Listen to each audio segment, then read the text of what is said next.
Somebody yesterday said to me, what really makes you different to where I worked before is you're not afraid to have a go at stuff. And if it doesn't work, well, that's all right. You've tried it and you move on, but you've got to make a decision, crack on. If it doesn't work, do something else. Hi, I'm Belden Menkus. Welcome to the Purposeful Strategist, the podcast that shifts the conversation about purpose and strategy from what organizations should do to what business leaders actually are doing and what they've learned along the way.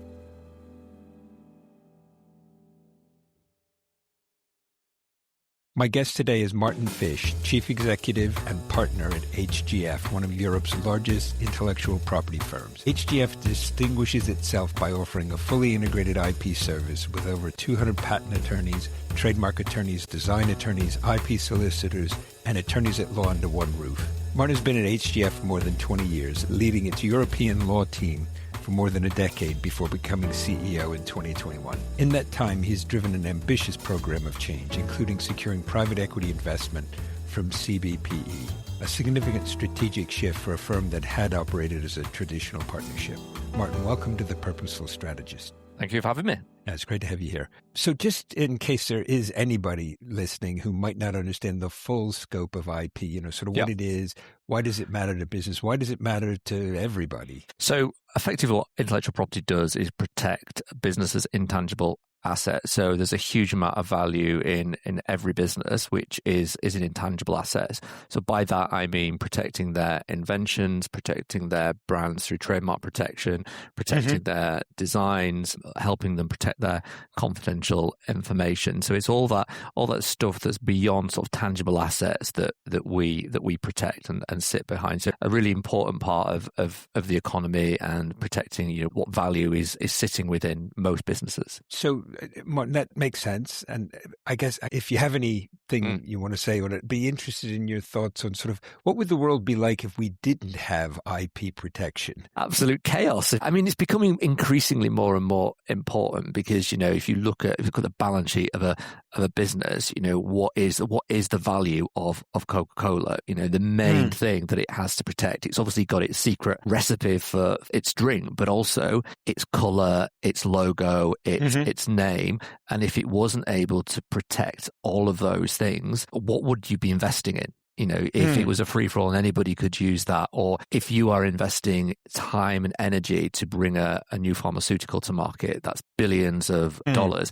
Now, if you had no means of protecting that, where's the motivation for investing that amount of money in new novel drugs that are completely needed by society? So it would be a very different world if we didn't have intellectual property protection. So I kind of get two things out of that. One is if people are investing in, physical assets, a building, a bit of machinery or whatever, of course somebody could steal it, but it's pretty easy to kind of lock it up. They have ownership together, and that's the thing. You need ownership of intangible property just as you need ownership. So that's what IP is. It's that system of owning intangible assets. So if you're buying something, you're investing something, it's a contract with the government and the state that you have an ownership stake in that, and it's protectable. So if you can, give us an overview of the firm of HGF today. How big is it? Where you're located, and what makes you different from others? Yeah. So we're very different in our industry in that we're a sort of young entrepreneurial firm. A lot of intellectual property practices have been around for 100 plus years, and our story only started 30 years ago. And the story is one of growth and scaling and actually being a challenger in this market. And it's very unusual for a business to start in our industry and actually scale and then to be a competitor to the dominant players. So we started back 30 years ago with 2 patent attorneys above a shop in Headingley, north of Leeds. And we are now approaching 500 people across a number of jurisdictions, mainly in the UK, but having an expanding presence into mainland Europe, into France, into Germany, into the Netherlands. We've got Ireland. We've got an office in Basel in Switzerland as well. So that's the kind of scale. And what we're really proud of is that we haven't just grown in size, we've actually grown in stature in terms of a reputation. Our industry is very reputation focused. You have to have a badge of quality. And we're really proud of the fact that we've managed to scale, but also recognized as one of the best firms in Europe by sort of the directories and awards that we receive. What's the secret sauce? Is it the culture? Is it luck? Is it, what set you apart? Because you do, from what you said and what I understand about the firm, you really do stand out, particularly this sort of, we're kind of the scrappy underdog who's no longer necessarily the underdog. Absolutely, but that defines us. I think when you started as the scrappy underdog, that's sort of embedded in your culture that you want to be there, you want to be challenging. Just even now, what really drives me forward is doing things that makes the industry go, wow, what are HGF doing now? And I think what that has done is anybody in our industry who's interested in doing things a bit differently, who is entrepreneurial, is attracted to our culture. So that you end up then getting more and more individuals embedded in that culture.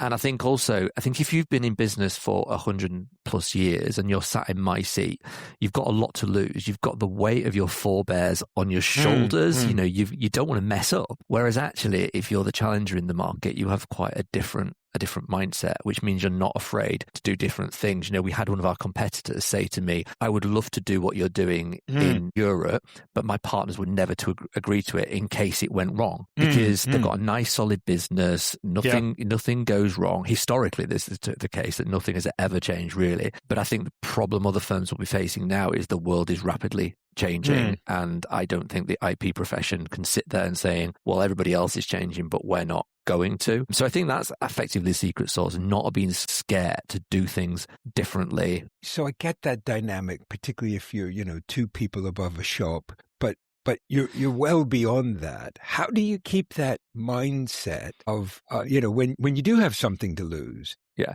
So in terms of, and that's one of the reasons why you alluded to, we did a transaction with CBPE in October 24. It's one of the driving forces for that, because I got the feeling that as a partnership of approaching 55 people, we were beginning to slow down.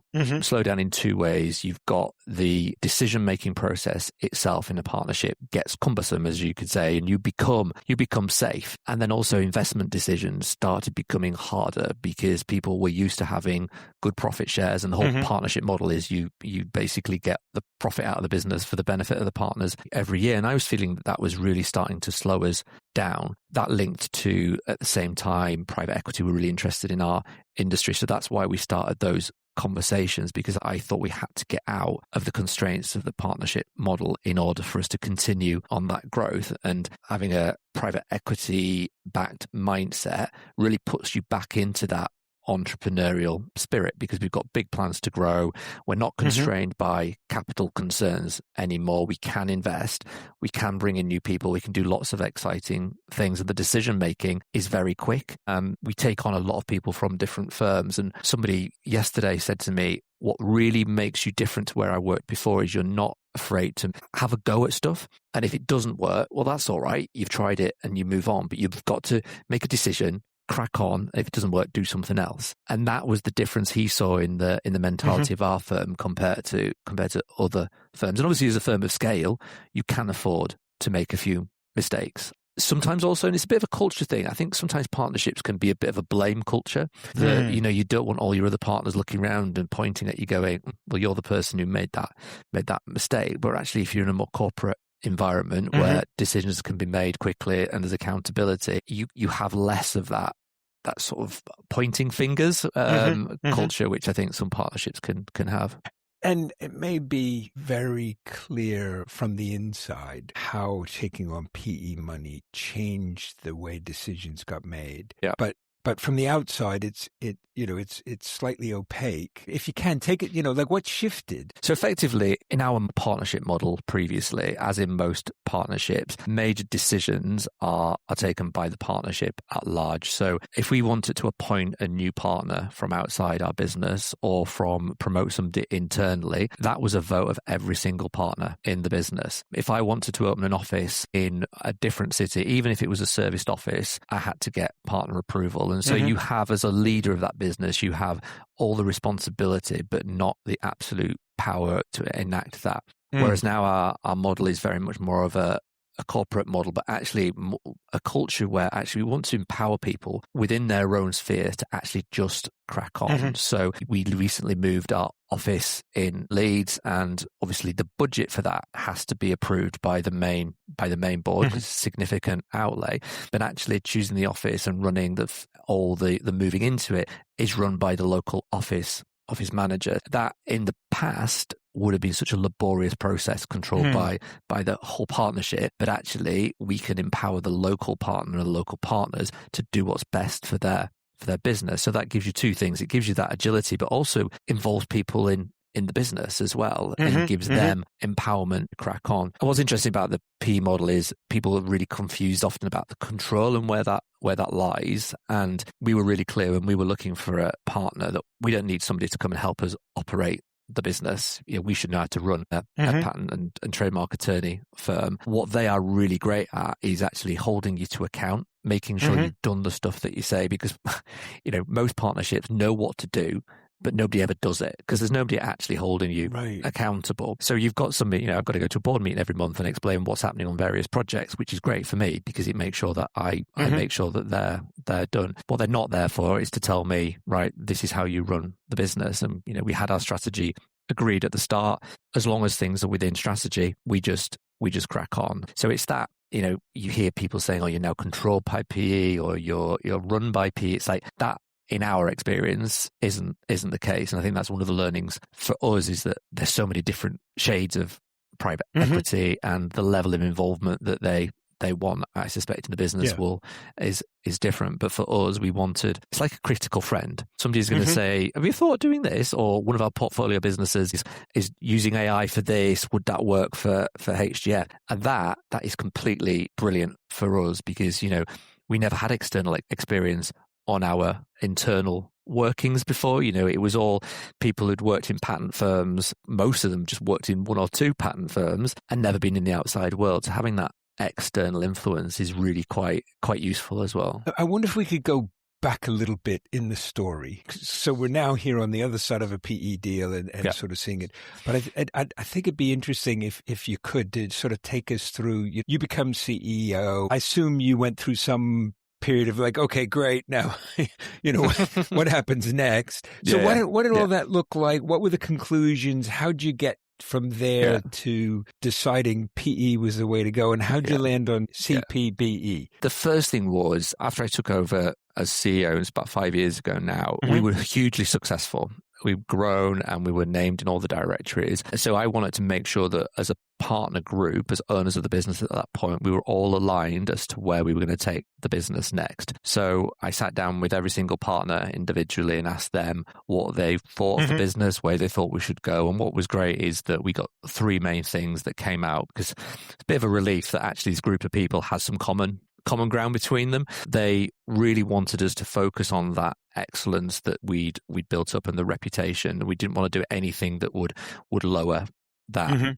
In order to do that, you need the best people proposition. So we really want to continue our work towards making sure we are one of the best employers, not just in our industry, but in professional services in general. But also, if you are going to give people those opportunities, then you need a growing firm. And that reaffirmation of, growth is in our DNA. We really need it to do that. So I was sort of armed with that strategy. And then I was finding the barriers that we were talking about before, the lack of ability to transact things. You'd be talking to a potential partner who wanted to join us from another firm, and I had no confidence that I could get them in the firm because I'd do all this work and you'd end up with 53, 54 partners voting whether you could do it or not. So that was really slowing us down. But also then that capital constraint that if you've got ambitions to grow, who's going to pay for that? Because in a partnership, you've only got two options. You either take it out of in-year profit, which takes money out of partners, or you get more debt. And debt on professional services isn't something that I personally think is a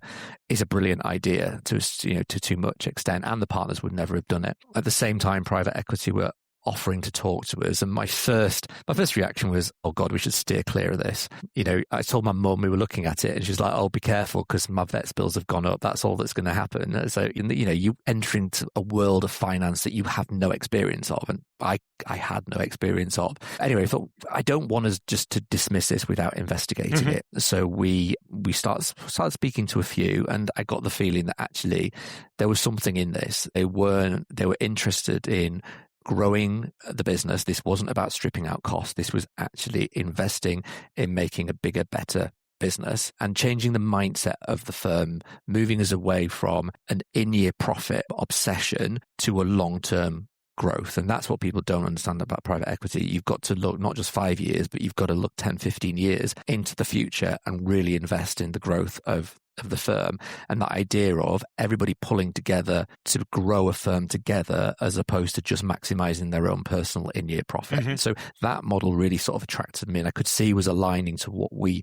really wanted. And then at that point, they started asking for financial information. I got a little bit scared and thought, right, hang on a minute, I could really make a mistake here. So we then got corporate finance advisors involved, Investec, who were absolutely brilliant, and they knew who was interested in investing in our space, and they put together a roster of 5 or 6 private equity firms. So we went through a process, which was brilliant for us because, it's like a dragon's den experience talking about the business. And we ended up then with a few offers on the business, including CBPE.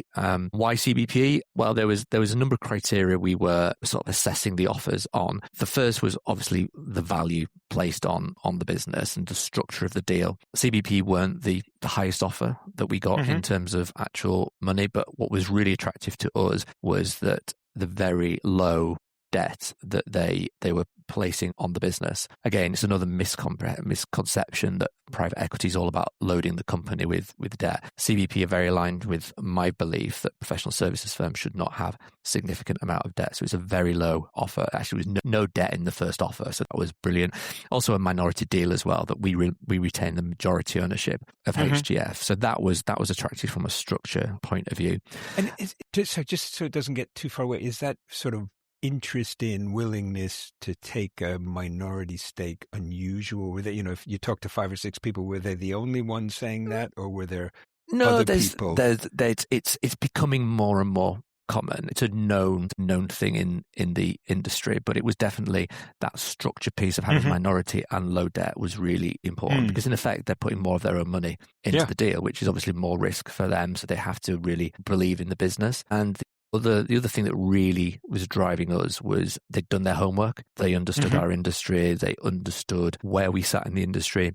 They understood our strategy and backed our strategy. And that's what anybody going through this kind of process, you've got to have your strategy firmly in your mind, and you're getting the investor to help you enact your strategy. It's not the other way around. They don't come and write the strategy for you because that's the wrong way around. And actually, finally, and the most important thing for me with these were people we liked. We had that connection with them because if you think about it, this was a very new world for us. So I had to have a partner that I was really confident that not only do I get on with personally, but is actually going to be okay in the business. They're not going to make the business scared. And so, we have board meetings here in our office in Leeds, and, they wander around, they say hello to people. They're part of the fabric of the firm, because I don't want it ever to be the investors are some kind of strange secret that you never see, whereas I want them to feel part of the business. And they obviously understand more about it if they get to speak to anybody in the firm. And by the time we did the transaction, the CBP did the calculation, they met 90 people at HGF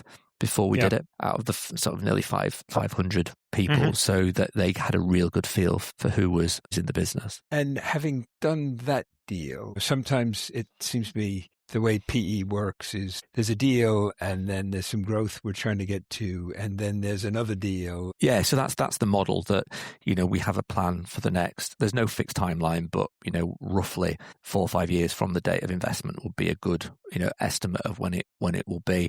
And we've got growth plans to grow over the next 4 or 5 year period. And then there will be a liquidity event, and that will be 99% likely to be another private equity house coming in. And more importantly for us internally is releasing some money back to the HGF investors as well, because this is how the model works, that you run together, you grow the business, and then you release some of that equity, and then we go again.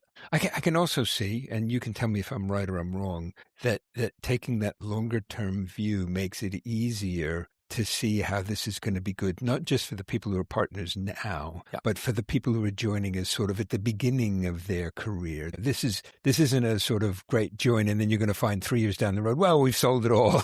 That everybody's in it for the long haul. Yeah, absolutely. And, another part of our deal was that we have a big pot of sweet equity, so we can incentivize new partners coming into the business, either externally or our own people being promoted, people at different levels of the partnership. So imagine on the day we did the transaction, some people were just about to retire, some people were starting their journey as partners.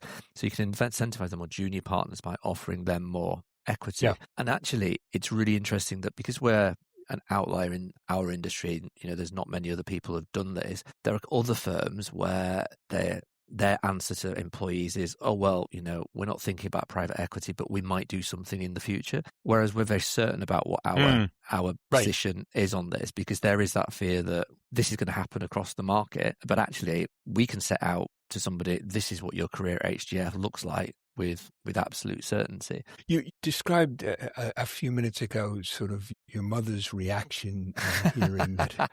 So what was the reaction of, not so much the partners and the people who were really close to the deal, but what was the reaction of the firm overall? And did you have to kind of win people over? It was one of the things we spoke about a lot before we did the deal. How do you communicate? How do you win hearts and minds? And we had a very detailed sort of communication plan. The one big decision in all this was I didn't want a big ta-da moment after we'd done it. And so you have to take a gamble that if you start communicating before you've signed a deal, well, first of all, it's going to leak out potentially, but secondly, it's what happens if it doesn't come off? How do you do that? And I remember sitting down with Ian Moore at CBP and talking about this. And it was like, well, just be honest with people. I always find when you communicate into any business, just being honest is always the best policy. So we, in the July 24, as a partner group, we committed to do it. And I was sort of given the mandate to get it all documented. So between July and October, when we completed the deal, we started communicating to the firm. So by the time we got to, I think it was sort of September, everybody in the firm knew about it. The other thing we did as well was that we'd never done a whole firm conference or firm get-together.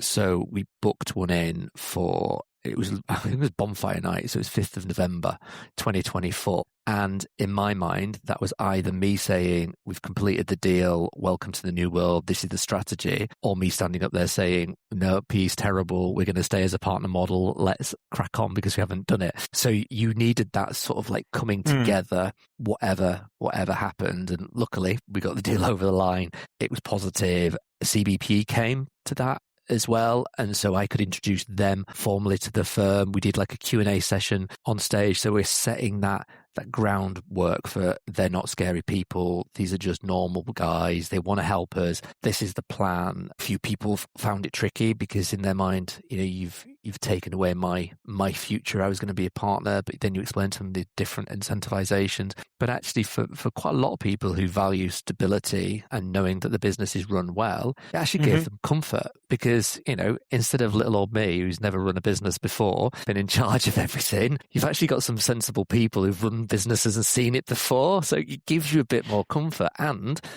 you've got deeper pockets. They know that there is that comfort blanket there if things go wrong. That was a sort of, I was actually surprised how it was sort of positively embraced by the firm. Well, and it does sound like one of the things this is given the firm, a much straighter, clearer, sort of more unified path from a thought to action. Yeah, absolutely. Yeah, and then accountability as well. Yeah. Well, it has to go together, right? Yeah.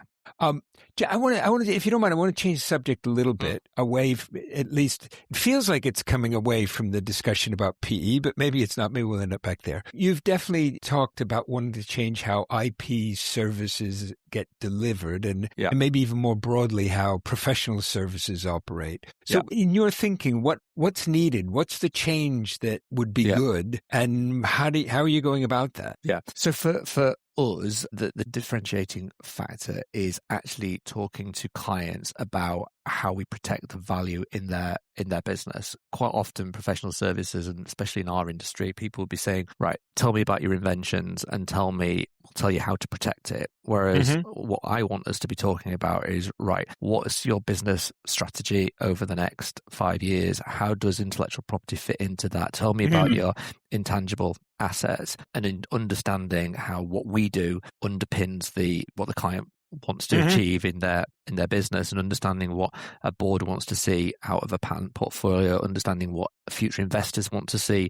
out of a patent portfolio. So, for instance, we love to recruit people who've worked in-house as patent or trademark attorneys because they've seen what investors want and what drives value in a portfolio. So if you're a startup SME pharma company, and I can put a patent attorney in front of you whose job used to be working in big pharma, reviewing patent portfolios before investment, that's a really valuable thing that we can give to those people. So it's turning you from being a cost to the business to actually being additive in terms of how you're driving value. We put a lot of stall on how we treat our people and what we can offer our people, because I think that's in a business such as ours, that's our main asset. That's our only asset, really, is great. It's great people. So I want us to be not just looking at the IP industry when we benchmark what we offer our staff, but actually what's great in the real world in professional services. So we were looking at changing our family leave policy,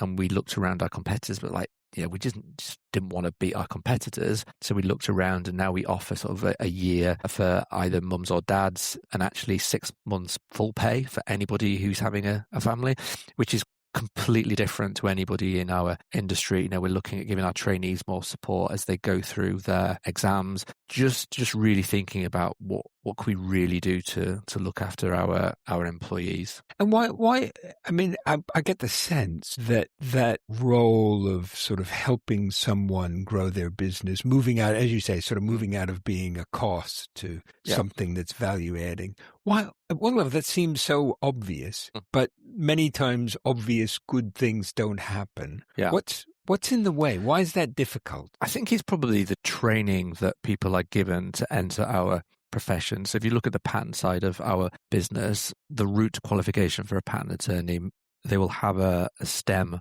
degree, often a master's, quite frequently a PhD, and then they join a patent firm and they get taught how to draft a patent and how to do all that technical stuff. What people don't often get is that grounding in how business works, how what we do fits into the real world. So what we're doing is we put people on a sort of a mini MBA, so they start understanding that. We talk a lot, and I'm not going back to our structure, but actually having a different structure helps as well. So internally, we talk about EBITDA, we talk about growth strategies, we talk about investment cycles. So it's part of our language. So our structure looks very similar to our clients' structure. So when attorneys go out, they are much more able to understand investment rounds. As I said, we take people from in-house who've actually seen the application of these assets in the real world. So I think the reason why people don't look at it from that lens is, in order to pass your exams, you have to work out what's patentable. But, it won't be too long before AI is doing that bit of the job. What we've got to be there to do is be that trusted advisor sitting alongside the client, explaining why you need to do this, what value it adds, and just changing that conversation. You've thrown AI into the conversation, and I think you might have touched on it a little bit. Half an hour through without talking about it. That's impressive, isn't it? But I'm curious. I mean, I could see how AI could make a difference in the way you deliver the services. You've sort of touched on that. Be interested to hear where you've gotten to on that and what you see coming up. Yeah. But it also feels to me like it raises a bunch of questions about the whole, what is intellectual property and who owns it and, all of that. So interested in any and all of that you might want to touch on. So from a growth perspective, there's been a huge explosion in patents around the AI space, and there's arguments about what can you actually protect. So obviously that's useful for us from a business perspective. We're in a growing market, and we're recruiting lots of people who have AI and quantum experience, so that we're talking to clients about how they can protect their own AI inventions. For us as a business in delivering services, there's sort of two main aspects. We have a lot of internal processes and procedures that we can really turbocharge. But actually, what's been great for us is it's allowing the attorneys to spend more time on the bits that really add value to the client, so you can have these more conversations with the client. You're not constantly looking at the clock, because actually some of the more boring stuff, the more manual stuff, can actually be done by AI application. So it really sort of fits into our strategy of planting ourselves firmly as that trusted advisor to the clients, because it allows more time to be doing that sort of thinking stuff. So it's been quite an interesting, it's only the last 6-12 months that these tools have actually been of that standard where we've been able to deploy them in the business. It does seem to me there's a really deep information asymmetry problem, that I suspect you could look at a patent that someone else has written and think, I wouldn't have done it that way, or boy, that's brilliant, or whatever. But I suspect often some of your clients, obviously they have in-house teams, they may have a point of view, but I suspect for some of them that they're in a very different place. How do you communicate value in those situations? Yeah, I think you're right, because if you're acting for, a large corporate, so our clients go from sort of large corporates right down to sort of, well-funded SMEs. You're right, the large corporates know exactly why they're instructing you, what they're getting out of you. It's got to be an education piece as you go to those sort of smaller clients. But it depends on who you're having the conversation with as well. If you're talking to their chief science officer, will they understand the value proposition? Should you be speaking to the COO, the CEO, the CFO? So expanding those conversations. So that's how we would typically do it, and talk to them again about, right, look, if you go through an investment round, what is it that is going to be adding value to your firm? Because if it is all underpinned by your inventions, then we have to make sure that your patent portfolio is absolutely in tip-top condition. A secret recipe that you don't want anybody to know that underpins it, we've got to make sure that that's really secure. If this is all about a brand and building brand value, we have to have a strategy of like, right, okay, how are you going to expand this across the world potentially? So it's future looking for them as a business, and then trying to tie it all in together, and actually talking to people in the investment community as well, so that you're sort of part of their roster of people that they talk to as they go through their journey. We're not just people sat across the way that just drafts a patent once they decide they've made an invention. It's getting in the conversation a lot earlier on. And is that part of why you're so focused on growth? That sort of you feel like if we don't get bigger and therefore don't have the breadth to cover all that and find the cultural magic to weave it all together, that we'll lose out to people who do? Or is it just we think growth is good and we should go after it? I think so. From that perspective, yes, scale is really important in the new world that we find ourselves in, because you have to be able to. Clients want strength and depth. So I often joke that if you want a particular technology area, I've probably got somebody who wrote a PhD on it sat somewhere. You can find somebody with that absolute depth of understanding. You can bring teams together. There's all sorts of, there's a new court opened up for patents, a new industry patent court, and the whole point of that is that people want patent cases to happen a lot quicker. And in order to service that, you need quite a lot of attorneys who are able just to be thrown at that. So actually scale helps us with challenges like that as well. As a business, I think if you're not growing, there's something wrong. I do think, particularly for professional services firms, they're growing, they're happy. They're not growing something. Somebody's unhappy somewhere. Yeah. Yeah, absolutely. Yeah. Well, Martyn, it's been, for me, really exciting and fascinating just to kind of hear both the story of HGF and your own journey along that, but also kind of how you see that playing out in the broader changes that a lot of businesses are wrestling with. Just wonder if there's anything else you'd like to share with the audience, or you'd like to kind of kick around for a little bit. No, I think it's great. It's only when you get time like this to sit down and actually take stock, you realize what quite an exciting journey that we've been on. Do you think there's going to come a moment, maybe not in the next 5 years, though maybe, but if not then, maybe in the 5 years beyond that, when the sort of scrappy underdog legacy gets so thin it's a little hard to find, that the people who joined they weren't employee number 71, they were 701, and they joined something that was big. And do you see that happening? And one of them, does it matter? I always want there to be opportunities for people who are entrepreneurial, and the people who are attracted to us tend to want something different. And actually what's great is because we're geographically quite spread, each individual office can feel quite like its own community, and there's opportunities there. So it's harder to run a business over how many offices around different countries, but actually for the feel in those local offices, it can feel like a small sort of unit inside a larger team. So hopefully we're not going to lose that. Yeah. Well, it sounds really exciting. I certainly hope you don't lose that. Martyn, again, thank you for joining us. Thank you for joining us for this episode of The Purposeful Strategist. In addition to being available on our website, you can also find us on Apple Podcasts, Spotify, and YouTube. If you enjoyed this episode, please do follow us and leave a 5-star review. It helps others find the podcast. Thanks again, and join us soon for the next episode of The Purposeful Strategist.